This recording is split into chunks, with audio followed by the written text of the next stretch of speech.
الحمد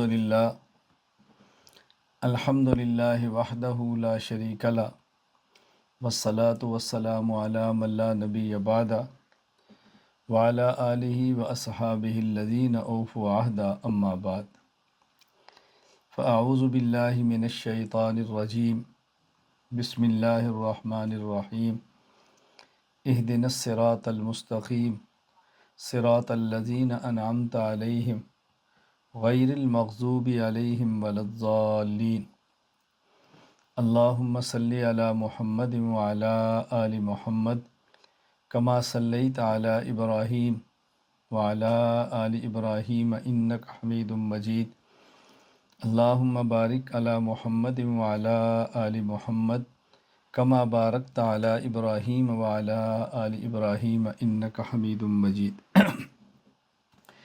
اللہ تعالیٰ کا احسان ہے، اللہ تعالیٰ نے ہمیں انسان بنایا، مسلمان بنایا، حضور اکرم صلی اللہ علیہ وسلم کا امتی بنایا، اور اللہ تعالیٰ نے ہمیں انبیاء علیہ السلام کے ورثاء اہل علم کے ساتھ تعلق نصیب فرمایا۔ تمام طلبہ کرام یہ بات ذہن نشین فرما لیں کہ دورہ تحقیق المسائل روزانہ 3 گھنٹے ہے اور 5 دن ہے۔ مضامین چونکہ زیادہ ہیں اور وقت کم ہے تو اس کی ترتیب اس دفعہ یہ طے کی ہے کہ جس عنوان پر سبق پڑھایا جائے گا وہ فائل بھی آپ کو مل جائے گی اور اس سبق کا تفصیلی لنک بھی سبق کے اختتام کے بعد آپ کو مل جائے گا، تاکہ آپ مکمل استفادہ کرنا چاہیں سبق سے تو بھی کریں۔ آج جس عنوان پر میں نے گفتگو کرنی ہے، اس عنوان کا نام ہے تقلید۔ تقلید پر تفصیل کے ساتھ میرے 8 اسباق اور ہر سبق تقریباً 1 گھنٹہ 15 منٹ کا ہے۔ یوں یہ اسباق میرے 10 سے 11 منٹ کے گھنٹے کے درمیان بنتے ہیں۔ آپ ان اسباق کو تفصیل سے سن سکتے ہیں۔ میں انشاءاللہ العزیز تقلید کے عنوان پر گفتگو کا خلاصہ آپ کی خدمت میں پیش کروں گا، تاکہ آپ مفصل بات بھی سنیں، مجمل بھی سنیں، تفصیل سے بھی سنیں، خلاصہ بھی سنیں، اور کامل آپ کے سامنے بات آنی چاہیے اور اپنے عنوان پر آپ کو بالکل شرح صدر ہونا چاہیے۔ میرا موقف یہ ہے کہ ہمارے مسلمانوں کو، اہل السنت والجماعت احناف دیوبند کو خصوصاً اپنے موقف پر دلائل یاد ہونے چاہیے اور دلائل مضبوط ہونے چاہیے، اور مخالف اگر کوئی ہمارے موقف یا دلیل پر اعتراض کرتا ہے تو ہمیں اس کا جواب بھی آنا چاہیے۔ تقلید کے عنوان پر بنیادی طور پر جو باتیں آپ کی خدمت میں پیش کرنی ہے نا، وہ 4 ہے۔ نمبر 1 تقلید کی تعریف، نمبر 2 تقلید کے دلائل، نمبر 3 تقلید پر ہونے والے شبہات، اعتراضات، اشکالات اور ان کے جوابات، نمبر 4 تقلید چھوڑنے کے نقصانات دنیاوی اور اخروی۔ سب سے پہلے ہم بات کرتے ہیں تقلید کی تعریف پر۔ تقلید کا ایک معنی لغوی ہے اور ایک معنی شرعی اور اصطلاحی ہے۔ لغوی کا معنی کہ اگر شریعت نہ ہوتی، اسلام نہ آتا، تو پھر تقلید کا معنی کیا ہوتا؟ یہ بات ذہن نشین فرما لیں کہ تقلید کا لغوی معنی، تقلید القلادہ سے بنا ہے، اور قلادہ کا معنی وہ پٹا بھی ہے جو گلے میں ڈالا جاتا ہے، قلادہ کا معنی ہار بھی ہے جو گلے کے اندر ڈالا جاتا ہے۔ قلادہ کے دونوں معنی ہیں۔ یہ معنی مختار الصحاب میں موجود ہے، اور یہ معنی المنجد لغت کی کتاب اس کے اندر موجود ہے، اور یہ معنی کشاف اصطلاحات الفنون کے اندر موجود ہے۔ اور یہ قلادہ کا معنی احادیث میں دونوں طرح استعمال ہوا ہے۔ قلادہ کا معنی پٹا بھی ہے۔ صحیح بخاری حدیث نمبر 2317، امی عائشہ رضی اللہ تعالیٰ عنہ فرماتی ہیں کہ میں اپنے ہاتھوں سے رسول اللہ صلی اللہ علیہ وسلم کے ہدی یعنی حج کے موقع پر ذبح کیے جانے والے جانور کے لیے پٹے بناتی۔ لفظ کیا ہیں؟ فَتَلْتُ قَلَائِدَ ہدی رسول اللہ صلی اللہ علیہ وسلم بِیَدَیَّ ثم قلدها رسول اللہ صلی اللہ علیہ وسلم بیدیہ۔ میں اپنے ہاتھ سے پٹا بناتی اور آپ وہ پٹا جانور کے گلے میں ڈالتے۔ یہی عام طور پر حدیث ہمارے خلاف پیش کر دی جاتی ہے کہ دیکھو یہ تقلید تو قلادہ سے، قلادہ کا معنی پٹا ہے جو کہ جانور کے گلے میں ڈالا جاتا ہے، یہ یا ضد کی وجہ سے ایسی بات کہی جاتی ہے، جہالت کی وجہ سے ایسی بات کی جاتی ہے، پورا معنی سنیں۔ اسی طرح قلادہ کا معنی ہار بھی ہے، چنانچہ صحیح بخاری حدیث نمبر 5882، اور یہ روایت بھی امی عائشہ رضی اللہ تعالی عنہا سے ہے۔ وہ فرماتی ہیں حلقت قلادۃ الاسماء، کہ جب رسول اللہ صلی اللہ علیہ وسلم کے ساتھ ایک غزوہ بنو مستلق میں حضرت امی عائشہ رضی اللہ تعالیٰ عنہ تشریف لے گئی ایک غزوہ میں، اور اس میں آپ کا ہار گم ہو گیا، اور یہ ہار وہ تھا جو آپ نے اپنی بہن اسما رضی اللہ تعالیٰ عنہ سے عاریتاً یعنی ادھار لیا تھا پہننے کے لیے۔ تو اب امی عائشہ رضی اللہ تعالیٰ عنہ سے ایک حدیث وہ بھی صحیح بخاری میں قلادے کا معنی پٹا ہے، اور دوسری حدیث وہ بھی صحیح بخاری میں قلادے کا معنی ہار ہے۔ تو جانور صرف جانوروں والا معنی لیتے ہیں، اور انسان وہ انسانوں والا معنی لیتے ہیں، اس لیے ہم کہتے ہیں کہ قلادہ کا معنی پٹا بھی ہے اور قلادہ کا معنی ہار بھی ہے۔ فرق اتنا ہے کہ پٹا دوسرے کے گلے میں ڈالا جاتا ہے، اور ہال کبھی دوسرے گلے میں ڈالتے ہیں، کبھی اپنے گلے میں ڈالتے ہیں۔ تو ہم تقلید یعنی امام کی اتباع کا ہار اپنے گلے میں ڈالتے ہیں، یہ بات یہ نشین فرما دی ہے تقلید کا لغوی معنی۔ تو جو لوگ قلادہ کا صرف ایک معنی بیان کرتے ہیں پٹا، یا وہ جاہل ہیں اور یا وہ ضدی اور انادی ہیں۔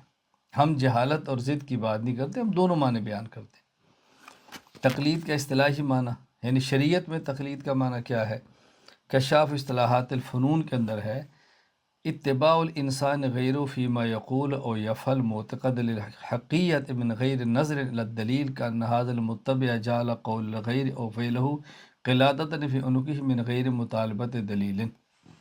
کوئی شخص اپنے گلے میں کسی دوسرے شخص کے قول یا فعل کو ڈال دیتا ہے، یعنی کسی کے قول اور فعل کو مانتا ہے اور اس سے دلیل کا مطالبہ نہیں کرتا، اس کو کہتے ہیں تقلید شریعت۔ اور یہی معنی حکیم الامت مولانا اشرف علی تھانوی رحمہ اللہ نے الاقتصاد کے اندر فرمایا ہے۔ خلاصہ کیا ہے کہ تقلید کا معنی ہے کسی مجتہد کی بادلیل بات کو بلا مطالبہ دلیل ماننا۔ لوگ معنی کیا کرتے ہیں؟ کہتے ہیں جی بلا دلیل بات کو ماننا تقلید ہے، یہ غلط ہے۔ تقلید کہتے ہیں بادلیل بات کو بلا مطالبہ دلیل ماننا۔ بے دلیل ہونا اور بات ہے، اور با دلیل بات کو بلا مطالبہ دلیل ماننا یہ اور بات ہے۔ دونوں میں کتنا فرق ہے؟ مجھ سے ایک غیر مقلد نے کہا کہ یہ تقلید کرنی چاہیے۔ میں نے کہا آپ بتائیں۔ کہتا نہیں کرنی چاہیے۔ میں نے کہا کیوں؟ کہتا جی تقلید کا معنی ہے بلا دلیل بات کو ماننا۔ میں نے کہا جو تقلید کا معنی آپ نے کیا ہے بلا دلیل بات کو ماننا، یہ کس نے کیا ہے؟ کہا جی فلاں شیخ نے۔ میں نے کہا فلاں شیخ نے سے آپ نے اس معنی پر دلیل پوچھی ہے؟ کہا جی نہیں۔ تو میں نے کہا آپ نے تقلید کا معنی بلا دلیل مان لیا، پھر تو آپ بھی مقلد ہوئے، آپ کس تقلید کو شرک کہہ رہے؟ کوئی جواب نہیں۔ تو بات سمجھنے کی کوشش کریں، بے دلیل بات ماننا الگ ہے، اور با دلیل بات کو بلا مطالبہ دلیل ماننا یہ الگ ہے، دونوں میں فرق ہے۔ میں اس کو سمجھانے کے لیے کہا کرتا ہوں کہ ایک شخص ہے، امام ہے، نماز پڑھاتا ہے، تو آپ نے کبھی اس سے پوچھا ہے جی آپ نے وضو کیا ہوا ہے؟ کیوں؟ آپ کو اعتماد ہوتا ہے کہ وضو کیا ہے تبھی مصلی پر کھڑا ہوا ہے۔ تو آپ جس امام کے پیچھے نماز پڑھ رہے ہیں، اس کا معنی ہے کہ آپ کو یقین ہے کہ یہ باوضو ہے، حالانکہ آپ نے پوچھا نہیں ہے۔ اسی لیے جب ہم مجتہد سے بات پوچھتے ہیں، ہمیں یقین ہوتا ہے کہ اس کے پاس دلیل ہے، لیکن ہم اسے دلیل مانگتے نہیں ہیں۔ فرق اتنا ہے۔ اللہ تعالی ہم سب کو جہالت سے محفوظ رکھے۔ میں ایک تقلید کا معنی تفصیل کے ساتھ کیا کرتا ہوں تاکہ بات پوری کھل کے آ جائے۔ تقلید کا معنی میں کیا کرتا ہوں مسائل اجتہادیہ میں غیر مجتہد کا ایسے مجتہد کے مفتبی ہی مسائل کو بلا مطالبہ دلیل مان لینا جس کا مجتہد ہونا دلیل شرعی سے ثابت ہو، اور اس کا مذہب اصولاً فروعاً مدون ہو کر مقلد کے پاس تواتر کے ساتھ پہنچا ہو۔ اس میں نے کئی باتیں کی ہیں۔ پہلی بات کیا ہے کہ جب تقلید کی جاتی ہے تو کن مسائل میں کرتے ہیں؟ تقلید ہمیشہ مسائل اجتہادیہ کے اندر ہوتی ہے۔ جو مسئلہ اجتہادی نہیں اس کے اندر تقلید نہیں ہوتی۔ عموماً غیر مقلدین جو تقلید نہیں کرتے وہ دھوکے دیتے ہیں، کہ جب مسئلہ قرآن میں موجود ہے تقلید کیوں کرتے ہیں، جب حدیث میں موجود ہے تقلید کیوں کرتے ہیں؟ بات سمجھنے کی کوشش کیا کریں۔ تقلید اس مسئلے میں کریں گے جو اجتہادی ہوگا، جو اجتہادی نہیں ہوگا اس میں تقلید کیوں کریں گے؟ تقلید ہوتی مسائل اجتہادیہ میں ہے۔ تو مسائل اجتہادیہ کون سے ہیں؟ ذرا اچھی طرح بات سمجھ لیں۔ شریعت کے مسائل دو قسم کے ہیں۔ نمبر ایک مسائل واضح جو بالکل واضح، نمبر دو مسائل غیر واضح، مسائل غیر واضح۔ اب یہ جو مسائل غیر واضح ہیں ان کو کہتے ہیں مسائل اجتہادیہ، اور ان کی 5 قسمیں ہیں۔ نمبر ایک غیر منصوصہ، مسئلہ ہے لیکن وہ قرآن حدیث میں نہیں ہے۔ نمبر دو نمبر ایک مسائل غیر منصوصہ، نمبر دو مسائل منصوصہ متعارضہ، نص ہے لیکن ایک مسئلے پر 2 آیتیں یا 2 حدیثیں ہیں۔ نمبر 3 مسائل منصوصہ مجملہ، مسئلہ ہے قرآن یا حدیث میں لیکن اس کی تفصیل نہیں ہے، وضاحت نہیں ہے۔ نمبر 4 مسائل منصوصہ محتملۃ المعانی، مسئلہ قرآن یا حدیث میں ہے لیکن اس آیت یا حدیث کے معنی کے ہی ہے۔ نمبر 5 مسائل منصوصہ غیر متعینۃ الاحکام، مسئلہ ہے قرآن یا حدیث میں لیکن اس کا حکم کیا ہے وہ قرآن یا حدیث میں بیان نہیں کیا گیا۔ میں ایک ایک کی مثال دیتا ہوں بات سمجھانے کی۔ نمبر 1 مسائل غیر منصوصہ، یعنی مسئلہ پیش آ گیا لیکن وہ قرآن حدیث میں نہیں ہے۔ مثلا سورۃ المائدہ آیت نمبر 90 میں یہ مسئلہ تو ہے کہ انما الخمر والمیسر والانصاب والازلام رجس، کہ یہ جو شراب ہے یہ ناپاک ہے، یہ حرام ہی نہیں پینا چاہیے۔ لیکن بھنگ، اب یہ مسئلہ ہے لیکن قرآن کریم میں نہیں ہے۔ اب ہم کہیں گے یہ مسئلہ وہ ہے جو غیر منصوصہ ہے، اس پر نص نہیں ہے، اس پر مجتہد اجتہاد کرے گا اور اس کا ہم مانیں گے۔ ہیروئن کا استعمال ہے، توکین کا استعمال ہے، اب یہ چیزیں قرآن حدیث میں تو نہیں ہیں۔ اچھا، اسی طرح حدیث پاک میں ہے، اور یہ حدیث صحیح بخاری حدیث نمبر 5782 ہے۔ اللہ کے رسول صلی اللہ علیہ وسلم فرماتے ہیں اگر تمہارے کھانے میں مکھی گر جائے تو اس مکھی کو ڈبو دو، باہر نکال لو اور کھانا استعمال کر لو۔ اب یہاں آپ نے 2 باتیں فرمائی۔ نمبر 1 مکھی کو ڈبو دو، اس کی وجہ آپ نے خود بتا دی، کیوں ڈبو دو؟ اس کی ایک پر میں شفا ہے، ایک میں بیماری ہے۔ تمہیں نہیں پتا کہ اب شفا والی پہلے بیماری والی، تم ڈبو دو گے تو جیسے کھانا پہلے تھا اس کے گرنے کے بعد بھی ہے، کھانے کے اندر بیماری نہیں آئے گی۔ اور دوسری بات آپ صلی اللہ علیہ وسلم فرمایا کہ اس کو نکال دو، اب اگر وہ کھانا استعمال کرنا چاہے تو کر لے۔ سوال یہ کہ مکھی گری ہے تو کھانا کھا لیے، مچھر گر جائے، چونٹی گر جائے، بھیڑ گر جائے، اب ان کا مسئلہ حدیث میں نہیں ہے۔ اب اس میں مجتہد اجتہاد کرتا ہے۔ امام حنیفہ فرماتے ہیں کہ مکھی سے مراد ایسا جانور ہے جس کی رگوں میں گردش کرنے والا خون نہ ہو۔ اب یہی مسئلہ چونٹی کا ہے، یہی مسئلہ بھیڑ کا ہے، یہی مسئلہ چھوٹی ان جانوروں، کیوں؟ اس لیے کہ جو علت مکھی کے اندر ہے وہی یہاں پر ہے۔ اب دیکھو امام حنیفہ رحمۃ اللہ علیہ نے کتنا بڑا کام کیا۔ تو نمبر 1 کیا ہے؟ وہ مسائل جو غیر منصوصہ ہیں، قرآن حدیث میں نہیں ہے۔ نمبر 2 مسئلہ ہے منصوصہ ہے، متعارضہ ہے، یعنی ایک حدیث میں ایک مسئلہ ہے، دوسری میں دوسرا ہے۔ اب ہم کس مسئلے کے لیں؟ یہ تعارض کیسے ختم کریں؟ اس کی مثال سمجھیں۔ جامع ترمذی باب ما جاء فی التامین، از وائل بن حجر رضی اللہ عنہ فرماتے ہیں کہ میں نے رسول اللہ صلی اللہ علیہ وسلم کو سنا کہ آپ نے غیر المغضوب علیہم ولا الضالین پڑھا اور پھر آپ نے آمین فرمایا، ومد بہا صوتہ، اور آپ نے آمین کو مد بہا صوتہ، رسول اکرم صلی اللہ علیہ وسلم نے اب اس کا جہرن فرمایا یا آپ نے لمبا فرمایا؟ جہرن فرمایا تو لمبا ہوگا نا، ویسے کیسے ہو سکتا ہے کہ آپ نے پتہ چلے کہ آپ نے آمین لمبی کہی ہے؟ اب دیکھو اس حدیث پاک سے معلوم ہوتا ہے کہ رسول اللہ صلی اللہ علیہ وسلم نے آمین کو اونچی آواز سے فرمایا۔ اچھا، دوسری حدیث جامع ترمذی باب ما جاء فی التامین میں ہے، اور یہی حضرت وائل بن حجر کہتے ہیں میں رسول اللہ صلی اللہ علیہ وسلم نے غیر المغضوب علیہم ولا الضالین پڑھا، فقال آمین وخفض بصوتہ، اور آپ نے آمین آہستہ فرمائی۔ اب دیکھو کتاب ایک ہے، صحابی ایک ہے، حدیثیں 2 ہیں۔ ایک حدیث میں کہ آمین اونچی آواز سے فرمائی، ایک میں کہ آمین آہستہ فرمائی۔ اب ہم آہستہ کہیں اونچی آواز سے کہیں، تو 2 قسم کی حدیثیں آ گئی۔ اب مجھ سے دونوں میں سے ایک کو ترجیح دے گا، اور جو ترجیح دینا نہیں جانتے اس کے اوپر عمل کر لیں گے۔ تو یہ تقلید کے بغیر ممکن ہی نہیں ہے۔ جو تقلید کا انکار کرتے ہیں وہ بھی کسی ایک حدیث پر عمل کرنے کے لیے محدثین پر اعتماد کرتے ہیں، فلاں محدث کا راوی ایسا ہے، فلاں کا راوی ایسا ہے، فلاں کا ضعیف ہے۔ اسی کا نام تو تقلید ہے، اسی کا نام تقلید ہے، یعنی تقلید کر رہے ہیں اور تقلید کے خلاف بولتے ہیں، کس قدر اللہ تعالیٰ معاف فرمائے حماقت کی باتیں ہیں۔ نمبر 3، مسائل منصوصہ مجملہ، مسئلہ موجود ہے، مسئلہ موجود ہے آیت یا حدیث میں، لیکن وہ واضح نہیں ہے۔ مثلا سورۃ المائدہ آیت نمبر 6، اللہ فرماتے یا ایھا الذین آمنوا اذا قمتم الی الصلاۃ فاغسلوا وجوہکم وایدیکم الی المرافق، کہ جب تم نماز پڑھنے کا ارادہ کرو اپنے چہرے کو دھویا کرو، چہرے کو دھو۔ اب چہرہ کہتے کسے ہیں؟ اس کی تفصیل آیت میں نہیں ہے۔ اب یہ مجتہدین فرماتے ہیں کہ چہرے کا معنی ہوتا ہے کان کی ایک لو سے لے کر دوسری لو تک، اور پیشانی کے بالوں سے لے کر ٹھوڑی کے نیچے تک۔ اب یہ معنی قرآن نے نہیں بیان کیا، اس کے لیے ہمیں تقلید کرنی پڑے گی۔ بغیر تقلید یا وجہ ان کا معنی بتا ہی نہیں سکیں گے کہ وجہ ان کا معنی کیا ہے۔ نمبر 4، مسائل منصوصہ محتملۃ المعانی، مسئلہ ایک آیت کے اندر ہے یا حدیث میں ہے، لیکن اس آیت میں لفظ ایسا ہے جس کے کئی معنی ہیں۔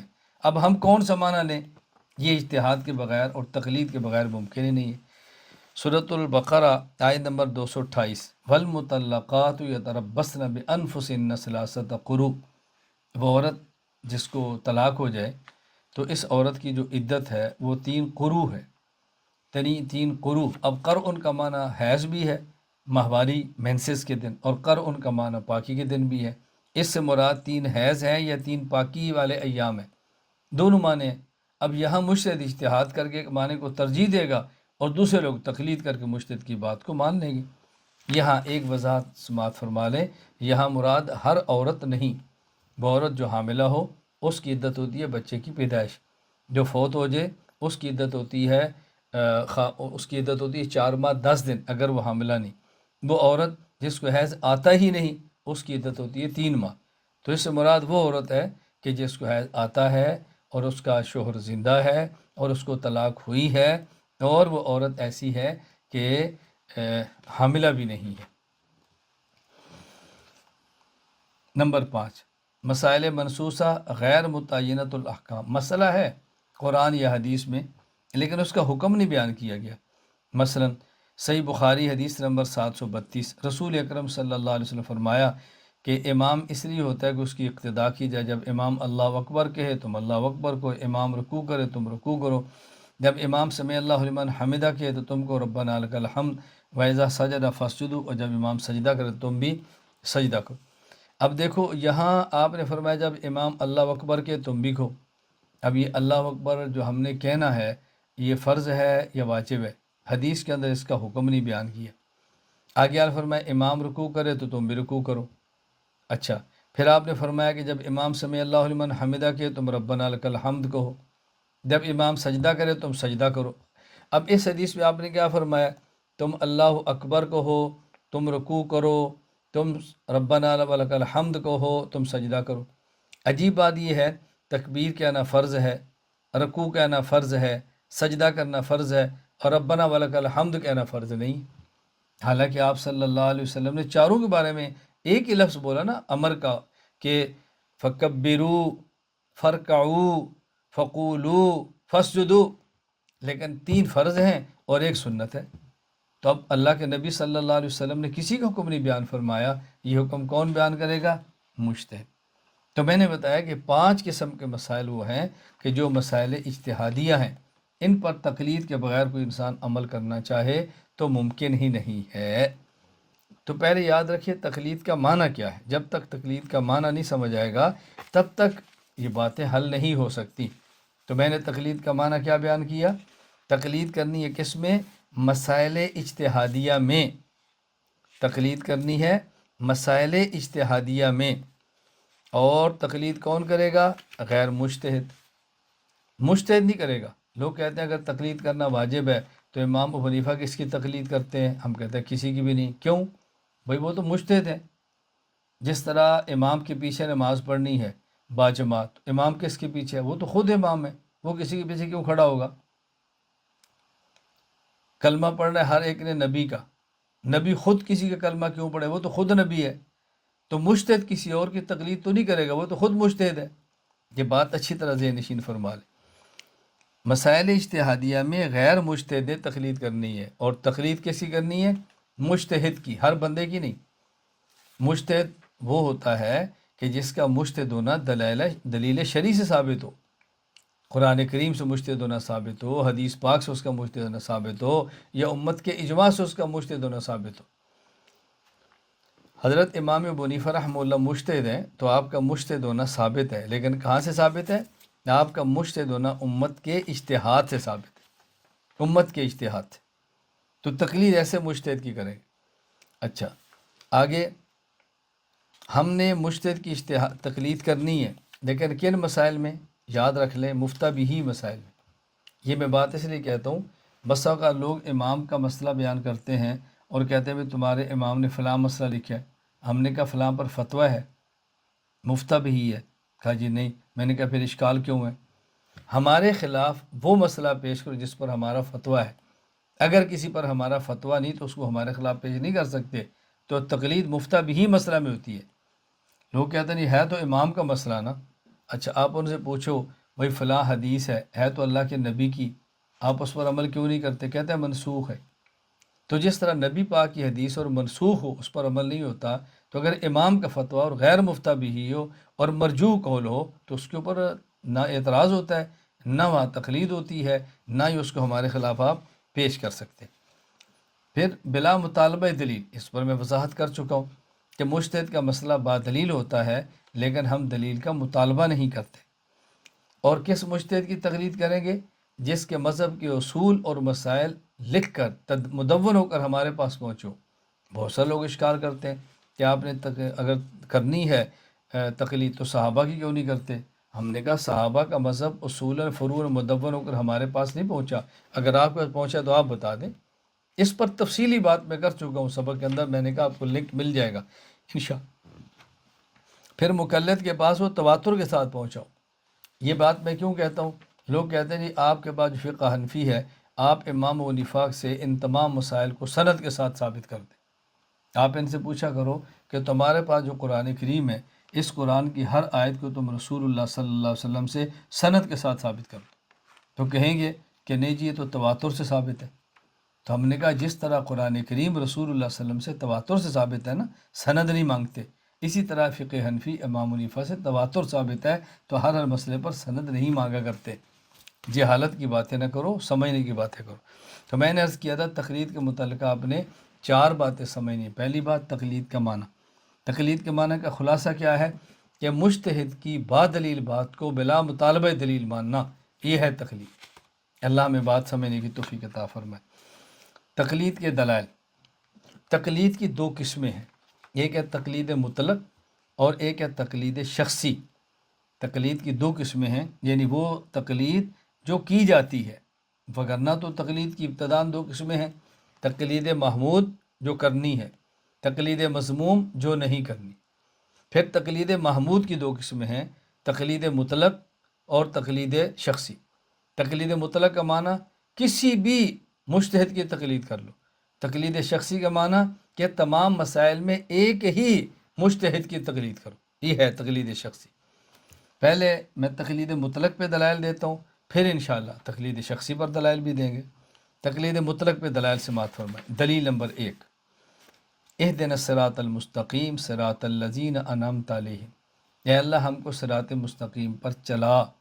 اور صراط مستقیم صراط القرآن والحدیث نہیں فرمایا، بلکہ فرمایا صراط الذین انعمت علیہم، ان کا راستہ جن پر آپ نے انعام فرمایا ہے۔ سورہ فاتحہ آیت نمبر 5 اور 6۔ کن پر انعام فرمایا، وہ کون ہے؟ اس کی وضاحت خود سورۃ النساء آیت نمبر 69 میں موجود ہے۔ وَمَن يُطِعِ اللَّهَ وَالرَّسُولَ فَأُولَٰئِكَ مَعَ الَّذِينَ أَنْعَمَ اللَّهُ عَلَيْهِمْ مِنَ النَّبِيِّينَ وَالصِّدِّيقِينَ وَالشُّهَدَاءِ وَالصَّالِحِينَ۔ اب دیکھیں اس میں نبیین کے بعد 3 طبقے اور بھی ہیں، صدیق بھی ہیں، شہید بھی ہیں، صالحین بھی ہیں۔ تو معلوم ہوا کہ ان کے راستے پر چلنا، اس کا حکم اللہ نے قرآن کریم کی پہلی سورۃ الفاتحہ میں دیا ہے۔ تو یہ کیسے لوگ ہیں کہ سورۃ الفاتحہ پڑھتے ہیں لیکن مانتے نہیں ہیں؟ پڑھتے ہیں مانتے نہیں ہیں۔ ہم بحمد اللہ تعالی اہل السنت والجماعت احناف دیوبند سورۃ الفاتحہ پڑھتے بھی ہیں اور سورۃ الفاتحہ کو مانتے بھی ہیں، سورۃ الفاتحہ کو سمجھتے بھی ہیں۔ دلیل نمبر 2، سورۃ النساء آیت نمبر 59۔ یا ایہا الذین آمنوا اطیعوا اللہ و اطیعوا الرسول و اولی الامر منکم، اے ایمان والو اللہ کی بات مانو، خدا کی بات مانو، مصطفیٰ کی بات مانو اور فقہا کی بات مانو۔ یہاں اولی الامر کا معنی فقہا ہے۔ اس پر کئی ایک حوالے ہیں۔ تفسیر ابن ابی حاتم ابن عباس رضی اللہ عنہما فرماتا ہے اولی الامر منکم یعنی اہل الفقہ والدین۔ دوسرا حوالہ احکام القرآن الجساس حضرت عبداللہ بن عباس رضی اللہ عنہ، جابر بن عبداللہ رضی اللہ عنہ کیا فرمائے انہم اولی الفقہ والعلم۔ حوالہ نمبر 3، یہ اچھی طرح ذہن نشین فرما، دیکھیں نا کتنے اس پر حوالے موجود ہیں، اور یہ الموافقات فی اصول شریعہ کے اندر موجود ہے کہ یہاں اولی الامر سے مراد علماء ہے۔ کیوں ہیں؟ فرما اس لیے کہ عالم نبی کا وارث بن کے حکم دیتا ہے، نبی کا وارث بن کے مسئلے بتاتا ہے، نبی کا وارث بشریعت کے امور کو سنبھالتا ہے، اس لیے یہاں اولی الامر سے مراد علماء اور فقہا ہیں۔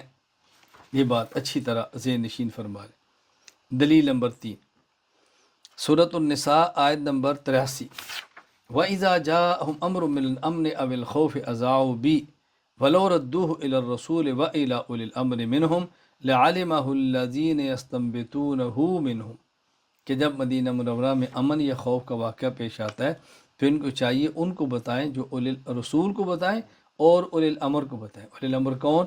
جو استنباط کر سکتے ہیں، جو بات کی حقیقت تک پہنچ سکتے ہیں۔ اور یہاں بالکل صراحتاً موجود ہے احکام القرآن الجساس میں ان العامیہ علیہ تقلید العلماء فی احکام الحوادث، غیر مجتہد کے لیے تقلید کرنا ضروری ہے۔ بلکہ اس آیت کے تحت خود غیر مقلد عالم نواب صدیق نے تفسیر فتح البیان کے اندر لکھا ہے وفی الآیت اشارۃ الی جواز القیاس، اس سے ثابت ہوتا ہے قیاس کرنا جائز ہے۔ اب ظاہر ہے قیاس اسی لیے کریں گے نا کہ اس پر عمل کریں، اگر عمل نہیں کرنا تو مجتہد کو قیاس کرنے کی کیا ضرورت ہے۔ دلیل نمبر 4، سورۃ التوبہ آیت نمبر 122، فلولا نفر من کل فرقۃ منہم طائفۃ لیتفقہوا فی الدین وَلِيُنذِرُوا قَوْمًا إِذَا رَجَعُوا إِلَيْهِمْ لَعَلَّهُمْ يَحْذَرُونَ، تم ایسا کیوں نہیں کرتے؟ کچھ لوگ جہاد کے لیے جائیں اور کچھ بیٹھ کے علم حاصل کریں، تاکہ وہ مجاہدین جب واپس آئیں تو یہ ان سے مسائل پوچھیں جو بیٹھ کے علم حاصل کر رہے تھے، جو بیٹھ کے علم حاصل کر رہے تھے۔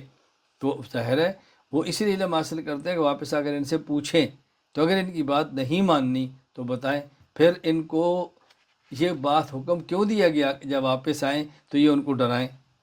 دلیل نمبر 5،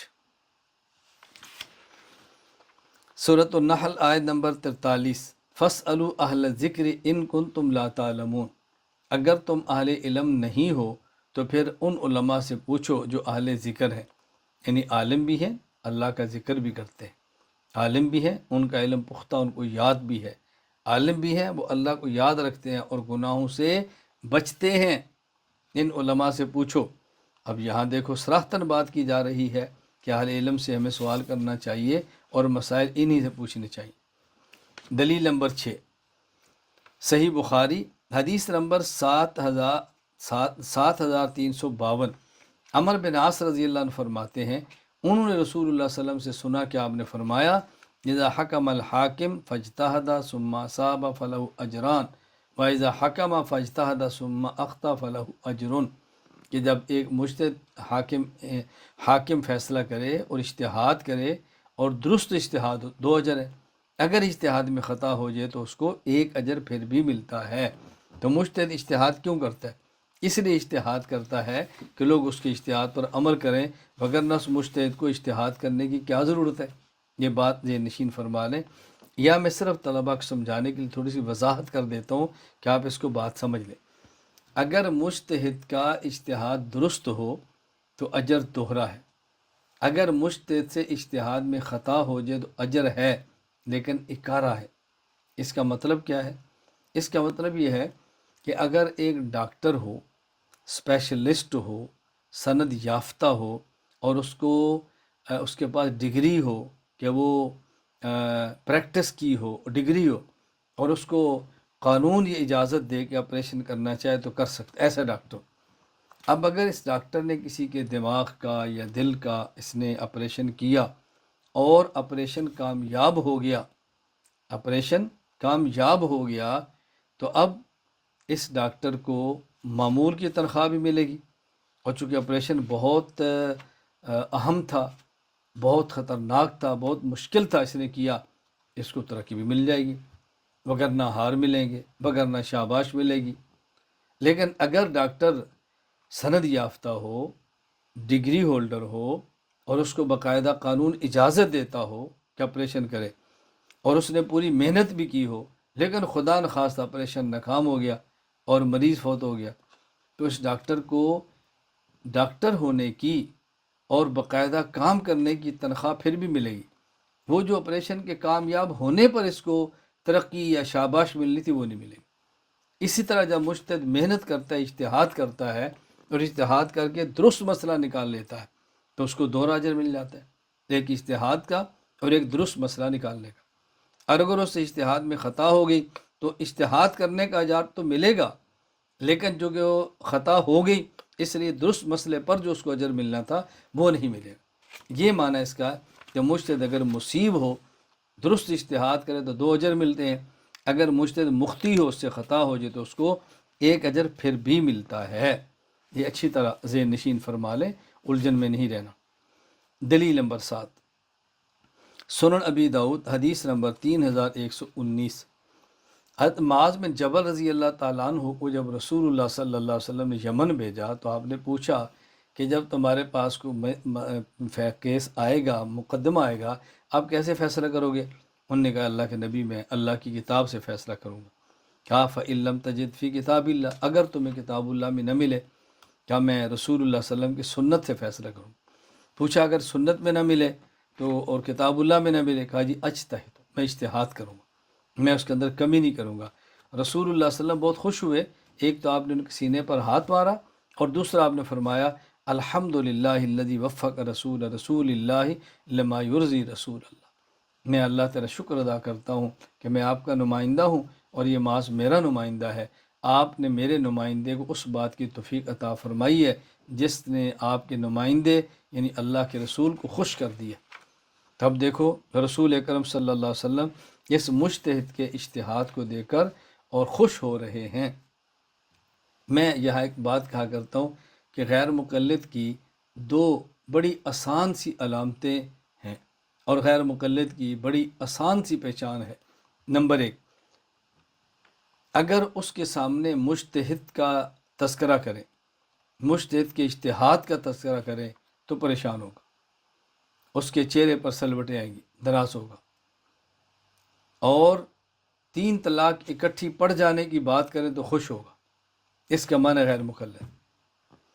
رسول اکرم صلی اللہ علیہ وسلم کے سامنے حضرت معاذ نے اجتہاد کی بات کی تو آپ خوش ہوئے، اور ایک صحابی نے اکٹھے 3 طلاق دینے کی بات کی تو آپ ناراض ہوئے۔ فرمایا یولو بکتاب اللہ وانا فیکم، کیا تم اللہ کی کتاب سے کھیل لو، میں تمہارے اندر موجود ہوں۔ تو جس بات پہ اللہ کے رسول خوش ہوں، غیر مقلد اس پہ ناراض ہوتا ہے، پریشان ہوتا ہے، اور جس پر اللہ کے رسول صلی اللہ علیہ وسلم ناراض ہوں اس پر غیر مقلد خوش ہوتا ہے۔ یہ غیر مقلد کی پہچان ہے۔ رسول اللہ صلی اللہ علیہ وسلم حضرت معاذ کے اجتہاد کو سن کر خوش ہو رہے ہیں، غیر مقلد مجتہد کے اجتہاد کو دیکھ کر پریشان ہوتا ہے۔ رسول اللہ صلی اللہ علیہ وسلم اکٹھی 3 طلاق کسی کے دینے پر ناراض ہو رہے ہیں، اور غیر مقلد اس پہ خوش ہو رہا ہے۔ اللہ تعالی ہمیں رسول اللہ صلی اللہ علیہ وسلم کی رضا پر راضی رہنے کی توفیق عطا فرمائے، اور جس بات کو آپ ناپسند فرمائیں ہمیں بھی اللہ تعالیٰ اس کو ناپسند کرنے کی توفیق عطا فرمائے۔ دلیل نمبر 8، سنن ابی داؤد حدیث نمبر 4607، حضرت ارباد بن ساریہ رضی اللہ تعالیٰ عنہ فرماتے ہیں کہ رسول اکرم صلی اللہ علیہ وسلم نے ایک مرتبہ نماز فجر کے بعد ایک نہایت مؤثر خطبہ دیا، اور ایسا خطبہ تھا کہ آنکھوں سے آنسو جاری ہو گئے، دل تھے کہ کانپنے لگے۔ تو ایک صحابی نے عرض کیا یا رسول اللہ، ہمیں تو یوں لگتا ہے جیسے آپ دنیا چھوڑ کر اور ہمیں چھوڑ کر جا رہے ہیں، آپ ہمیں کو وصیت فرمائیں۔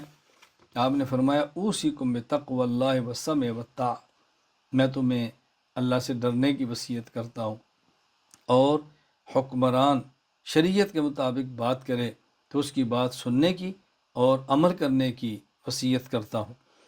میں تو دنیا میں نہیں رہوں گا، میرے بعد تم میں سے کوئی دنیا میں رہے اور دینی معاملات میں اختلاف دیکھے تو میں تمہیں وصیت کرتا ہوں کہ تم بدعات سے بچنا، بدعات سے تم بچنا، اس لیے کہ بدعات یہ گمراہی ہے، یہ گمراہی ہے۔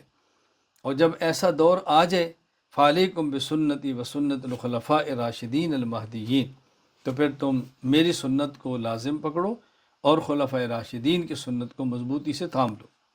تو یا رسول اکرم صلی اللہ علیہ وسلم نے اپنی سنت کے ساتھ خلفاء راشدین کی سنت کی بات بھی کی ہے، اور خلفاء راشدین سارے کے سارے بحمدللہ مجتہد تھے۔ تو میں تقلید مطلق پہ دلائل دے رہا ہوں، اور یہ بات رکھنا خلیفہ راشد تو ایک دور میں ایک ہوتا ہے نا، ایک ہی دور میں ایک ہی جگہ پر دو خلفاء راشدین تو مقابلے میں نہیں ہوتے۔ اللہ تعالی ہمیں یہ بات سمجھنے کی توفیق عطا فرمائے۔ دلیل نمبر 9، جامع ترمذی حدیث نمبر 2641۔ حضرت عبداللہ بن عمر رضی اللہ عنہ فرماتے ہیں کہ رسول اللہ صلی اللہ علیہ وسلم نے فرمایا، میری امت پر ایک دور ایسا آئے گا جیسا دور بنی اسرائیل پر آیا تھا، اور یہ میری امت ان کے نقش قدم پر چلے گی، حتیٰ کہ ان میں سے اگر کسی بدبخت نے اپنی ماں سے منہ کالا کیا ہے تو میری امت میں بھی ایسے بدبخت آئیں گے جو اپنی ماں سے بدکاری کریں گے، الیاذ باللہ، اللہ ہماری حفاظت فرمائے۔ آگے آپ نے ارشاد فرمایا کہ بنی اسرائیل کے 72 فرقے بنے، میری امت کے 73 فرقے بنیں گے، اور یہ سب کے سب جہنم میں جائیں گے، ایک فرقہ جنت میں جائے گا۔ پوچھے یا رسول اللہ وہ ایک جنت میں جانے والا کون سا ہوگا؟ آپ نے فرمایا ما انا علیہ اصحاب، ایسا فرقہ کہ جو میری حدیث لے اور میرے صحابہ سے ان کا مطلب لے۔ اب دیکھو اس کا معنی ہے کہ حدیث اللہ کے نبی کی اور معنی صحابی سے لیا جا رہا ہے، تو ظاہر ہے رسول اللہ صلی اللہ علیہ وسلم کی حدیث کا معنی تو ان کا شاگرد ہی بہتر بتا سکتا ہے نا، ان کے شاگرد سے بڑھ کر کون بتا سکتا ہے؟ یہی وجہ امام حنیفہ رحمۃ اللہ علیہ فرماتے ہیں جب کوئی بات قرآن میں آ جائے، حدیث پاک میں آ جائے تو میں اسی کو لیتا ہوں، اور اگر صحابی سے آ جائے تو اس کے مقابلے میں کوئی صحابی ہو تو میں صحابہ کی بات سے باہر نہیں نکلتا، صحابی کی بات کو لے لیتا ہوں۔ اگر کسی مسئلے پر مجھے صحابہ بھی نہ ملے تو پھر میں اجتہاد کرتا ہوں، اور لوگ بھی کرتے ہیں، میں بھی کرتا ہوں، میں اجتہاد کر لیتا ہوں۔ تو یہاں بھی دیکھیں تقلید ثابت ہو رہی ہے۔ دلیل نمبر 10، المعجم الاوسط للطبرانی حدیث نمبر 1418۔ حضرت علی رضی اللہ عنہ فرماتے ہیں کہ میں نے پوچھا یا رسول اللہ ان نزل بنا امر لیس فی بیان امر ولا نہی فما تأمرنا، اگر کوئی مسئلہ پیش آ جائے اور وہاں آپ کی طرف حکم یا منع نہ ہو تو ہم کیا کریں؟ آپ نے فرمایا تو شاورون الفقہاء والعابدین ولا تمزو فیہ رأی خاصۃ، پھر تم فقہا کے پاس جانا، عابدین کے پاس جانا، اپنی مخصوص رائے پر ڈٹ نہ جانا، تم فقہا سے بات پوچھنا اور عابدین سے بات پوچھنا۔ تو یہاں بھی دیکھو دلیل اس بات کی موجود ہے کہ رسول اکرم صلی اللہ علیہ وسلم نے فقہا کی بات ماننے کی طرف اشارہ فرمایا، بلکہ صراحتاً فرمایا کہ تم فقہا کی بات مانو۔ تو میں نے اس وقت آپ کی خدمت میں تقلید مطلق پر 10 دلائل پیش کیے ہیں کہ تقلید کن دلائل سے ثابت ہے۔ میں نے ان دلائل پر تفصیل سے بات نہیں کی، میں نے مزید بات نہیں کی، چونکہ میں نے بتایا کہ اس پر میں 8 دن سبق پڑھا کے مفصل گفتگو کر چکا ہوں، اور آپ کے پاس فائل بھی ہے اور آپ کو لنک بھی ملے گا، آپ مفصل گفتگو سنیں۔ آج بھی میری گفتگو ایک ساتھی سے ہوئی سعودیہ میں، تو میں نے ان کو بتایا بھائی آج تم اس کے اندر سبق میں آؤ، تو انہوں نے کہا جی حضرت میں نے آپ کے بحمدللہ ویسے بھی تقلید کے عنوان پہ یہ سارا ڈاؤن لوڈ کیا ہے اور گاڑی کے اندر رکھا اور میں ان کو سن رہا ہوں۔ اللہ میں بات سمجھنے کی توفیق عطا فرمائے۔ تقلید شخصی کے دلائل۔ تقلید شخصی کے معنی کہ آپ تمام مسائل میں ایک ہی مجتہد کی بات مانیں، ایسا نہیں کسی میں کسی مجتہد، کسی میں کسی مجتہد، نہیں، ایک ہی مجتہد کی تمام مسائل میں بات مانیں، اسے کہتے ہیں تقلید شخصی۔ دلیل نمبر 1، سورہ لقمان آیت نمبر 15، وَاتَّبِعْ سَبِیلَ مَنْ أَنَابَ إِلَيَّ، اس شخص کی بات مانو، اس کی اتباع کرو جو میری طرف آ رہا ہے، میری طرف رجوع کر رہا ہے۔ اب یہ من اناب الیہ، اس سے مراد کون ہے؟ حضرت امام خازن رحمۃ اللہ علیہ نے تفسیر خازن میں اس آیت کی طرح لکھا ہے وہو النبی صلی اللہ علیہ وسلم، اللہ کی طرف رجوع کرنے والا کون ہے؟ اللہ کے نبی، وَأَصْحَابُهُ، اور آپ کے صحابہ، وقیل من اناب الیہ یعنی ابا بکر صدیق، بعض مفسرین فرماتے ہیں یا من اناب سے مراد ابو بکر صدیق ہے رضی اللہ تعالی عنہ۔ تو یہاں کیا بتایا گیا کہ شخص معین، ایک خاص فرد، اس کی بات مانو اور اس کی اطاعت کرو، اسی کو تقلیدی شخصی کہتے ہیں، شخص معین۔ یہاں بات یاد رکھ لینا، ہم مجتہد کے مسائل کو مذہب کہتے ہیں۔ عربی زبان میں راستے کے لیے کبھی لفظ مذہب استعمال ہوتا ہے، کبھی لفظ سبیل استعمال ہوتا ہے۔ یہاں فرمایا وَاتَّبِعْ سَبِیلَ مَنْ أَنَابَ، سبیل کا معنی مذہب، راستہ، اس کا راستہ اختیار کرو جو ہماری طرف آ رہا ہے۔ تو دیکھو صراحتاً بات ثابت ہو رہی ہے، شخص معین کی تقلید بھی ثابت ہو رہی ہے، اور سبیل، مذہب اور راستے کی بات بھی آ رہی ہے۔ تو ہم تو وہ بات کرتے ہیں جو قرآن کریم کے اندر آ رہی ہے، قرآن کریم سے ہٹ کے بات نہیں کر رہے۔ دلیل نمبر 2، صحیح بخاری حدیث نمبر 3659، حضرت رسول اکرم صلی اللہ علیہ وسلم کی خدمت میں ایک خاتون صحابیہ حاضر ہوئی، جس کے راوی جبیر بن مطعم رضی اللہ تعالی عنہ ہے۔ رسول اللہ صلی اللہ علیہ وسلم نے فرمایا فَأَمَرَهَا أَن تَرْجِعَ إِلَيْهِ، اللہ کے نبی نے فرمایا کہ لوٹ جاؤ۔ اس نے کہا أَرَأَيْتَ إِن جِئْتُ وَلَمْ أَجِدْكَ، اللہ کے نبی میں لوٹ جاتی ہوں، میں دوبارہ آؤں گی۔ آپ نے فرمایا چلی جاؤ، دوبارہ آنا۔ تو میں اگر آؤں اور آپ نہ ہوں، یعنی ہو سکتا ہے آپ دنیا سے چلے جائیں، کاننا تقول الموت، ہو سکتا ہے آپ دنیا میں نہ ہوں، میں پھر کہاں جاؤں؟ آپ نے فرمایا اِلَّمْ تَجِدِينِي فَأْتِي أَبَا بَكْرٍ، اگر تم مجھے نہ پاؤ تو ابو بکر کے پاس آنا۔ یہاں دیکھو رسول اکرم صلی اللہ علیہ وسلم نے شخص معین کا نام لے کر فرمایا کہ ان کے پاس آنا۔ معلوم ہو کہ تقلید شخصی بھی، خاص شخص کی بات ماننا، یہ بھی حدیث پاک سے ثابت ہے، یہ کو ہماری اپنی رائے نہیں ہے۔ دلیل نمبر 3، صحیح بخاری حدیث نمبر 6736، حضرت حذیل بن شرحبیل رحمہ اللہ فرماتے ہیں حضرت ابو موسیٰ اشعری رضی اللہ تعالیٰ عنہ سے ایک مسئلہ پوچھا گیا، یہ بتائیں کہ ایک آدمی فوت ہو گیا، اس کے ورثاء میں ایک اس کی بیٹی، ایک اس کی بہن اور ایک اس کی پوتی ہے، تو وراثت ان تینوں میں کیسے تقسیم کریں؟ حضرت ابو موسیٰ اشعری رضی اللہ عنہ فرمانے لگے کہ آدھا حصہ بیٹی کو دے دو اور آدھا حصہ بہن کو دے دو اور پوتی کو کچھ نہ دو، اور ساتھ یہ فرمایا وَأْتِ بن مسعود، کہ تم عبداللہ بن مسعود کے پاس جاؤ، پوچھو کہ وہ کیا کہتے ہیں۔ حضرت عبداللہ بن مسعود کے پاس گئے، ان سے پوچھا جی آپ بتائیں، ایک شخص فوت ہو گیا ہے اور اس نے ورثاء میں بیٹی، بہن اور پوتی چھوڑی ہے، تو ان کو ہم کیا حصہ دیں؟ حضرت عبداللہ بن مسعود رضی اللہ تعالیٰ عنہ فرمانے لگے کہ بیٹی کو آدھا دو اور پوتی کو سدس چھٹا حصہ دو، اور باقی جو بچا ہے وہ سارا کے سارا بہن کو دے دو۔ جب یہ مسئلہ سنا اور یہ لوگ دوبارہ حضرت ابو موسیٰ اشعری کے پاس آئے، انہوں نے کہا جی آپ نے تو یہ مسئلہ بتایا تھا کہ آدھا بہن کو، آدھا بیٹی کو، پوتی کو کچھ نہیں دینا۔ عبداللہ بن مسعود رضی اللہ عنہ فرما رہے ہیں کہ تم نے آدھا بیٹی کو دینا ہے، چھٹا حصہ پوتی کو دینا ہے، اور باقی جو بچا ہے وہ سارا تم نے بہن کو دینا ہے۔ حضرت ابو موسیٰ اشعری رضی اللہ تعالی عنہ نے فرمایا، یہ جملہ سننے کا ہے، فرمایا لا تسألونی ما دام ھذا الحبر فیکم، جب تک تمہارے اندر یہ علم کا سمندر موجود ہے تم مجھ سے نہ پوچھو۔ یہاں حضرت ابو موسیٰ اشعری رضی اللہ تعالی عنہ نے حضرت عبداللہ بن مسعود رضی اللہ تعالی عنہ ہی سے پوچھنے کا فرمایا کہ تم انہی سے پوچھو، یہ بھی شخص معین ہے۔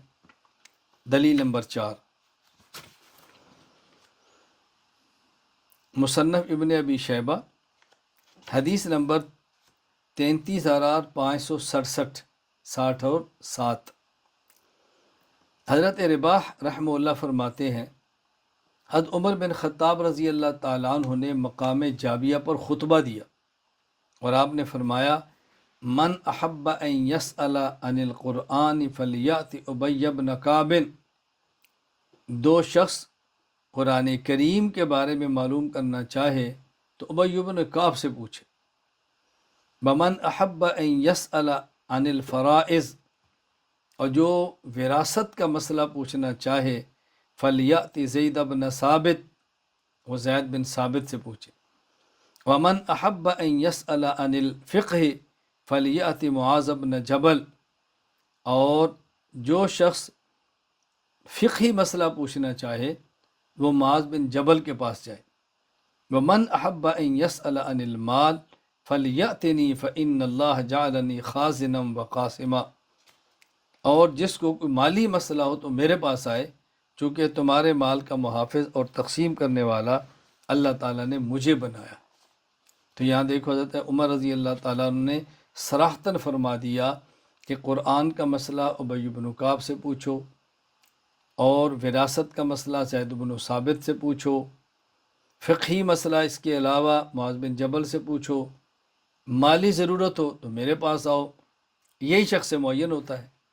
تو معلوم ہوا کہ تقلید شخصی کرنا یہ بھی دلائل شریعت سے ثابت ہے۔ ہمارے آج کے سبق کا پورا خلاصہ کیا ہے کہ تقلید کے عنوان پر ہم 4 باتیں بتائیں گے۔ نمبر 1 تقلید کا معنی، نمبر 2 تقلید پہ دلائل، نمبر 3 تقلید پر ہونے والے شبہات اور ان کے جوابات، نمبر 4 تقلید نہ کرنے کے نقصانات۔ آج میں نے آپ کی خدمت میں تقلید کا معنی اور تقلید کے دلائل بیان کیے ہیں۔ پہلے میں نے بتایا کہ تقلید کا ایک ہے لغوی معنی اور ایک ہے شرعی معنی۔ لغوی معنی کا مطلب کیا؟ اگر شریعت نہ ہوتی تو پھر بھی تقلید کا کوئی معنی تو ہونا تھا۔ عربی زبان میں تقلید کا معنی کیا ہوتا ہے وہ میں نے دلائل سے پیش کیا۔ تقلید قلادتن سے ہے، قلادتن کا معنی ہار بھی ہے اور قلادتن کا معنی پٹا بھی ہے۔ آدمی اپنے گلے میں ہار ڈالتا ہے اور دوسرے کے گلے میں کبھی پٹا ڈالتا ہے اور کبھی ہار ڈالتا ہے۔ غیر مقلدین تقلید کا انکار کرتے ہوئے اس قدر احادیث کے انکار میں آگے نکل جاتے ہیں کہ تقلید کا لغوی ایک ہی معنی بیان کریں گے، اپنے گلے میں پٹا ڈالنا، اور حوالہ صحیح بخاری کا پیش کریں گے۔ تو عام آدمی بہت متاثر ہوتا ہے کہ بڑی مضبوط بات کی ہے، بخاری شی کی بات کی ہے، جبکہ صحیح بخاری میں امام بخاری رحمۃ اللہ علیہ نے قلادہ کا معنی پٹا یہ بھی پیش کیا ہے، اور امی عائشہ رضی اللہ تعالی عنہا سے وہ فرماتے ہیں کہ میں رسول اللہ صلی اللہ علیہ وسلم کے حج کے موقع پر ذبح ہونے جانوروں کے لیے قلادہ یعنی رسی میں ان کے گلے میں پٹا ڈالنے والی رسی یہ بنایا کرتی، اور حضرت امی عائشہ سے صحیح بخاری ہی میں ہے کہ انہوں نے رسول اپنی بہن اسما سے قلادہ ہار لیا اور وہ گم ہو گیا۔ تو دیکھو ہم اہل سنت والجماعت احناف دیوبند کے ساتھ دیانت سے کام لیتے ہیں۔ قلادہ کا معنی پٹا ہے وہ بھی بتاتے ہیں، قلادہ کا معنی ہار ہے وہ بھی بتاتے ہیں۔ اللہ کا شکر ہے اللہ نے ہمیں انسان بنایا ہے تو ہم انسانوں والی باتیں کریں، ہم انسانوں والی باتیں کریں، اس بات کو سمجھا کریں۔ میں بار بار بیان کے شروع میں کہتا ہوں اللہ کا شکر ہے اللہ نے ہمیں انسان بنایا۔ پھر تقلید کا اصطلاحی معنی یعنی شریعت میں تقلید کیسے کہتے ہیں، میں نے اس کا خلاصہ بیان کیا ہے۔ تقلید کس میں کریں گے؟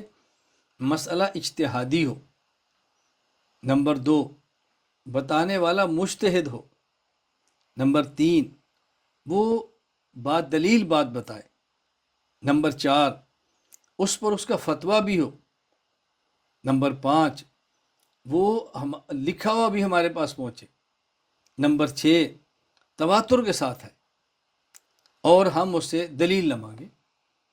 کتنی آسان بات میں نے بتائی۔ اب غیر مقلد کیا کہتے ہیں؟ جی تقلید کہتے ہیں بے دلیل بات کو ماننا، اور تم بے دلیل بات کو مانتے ہو۔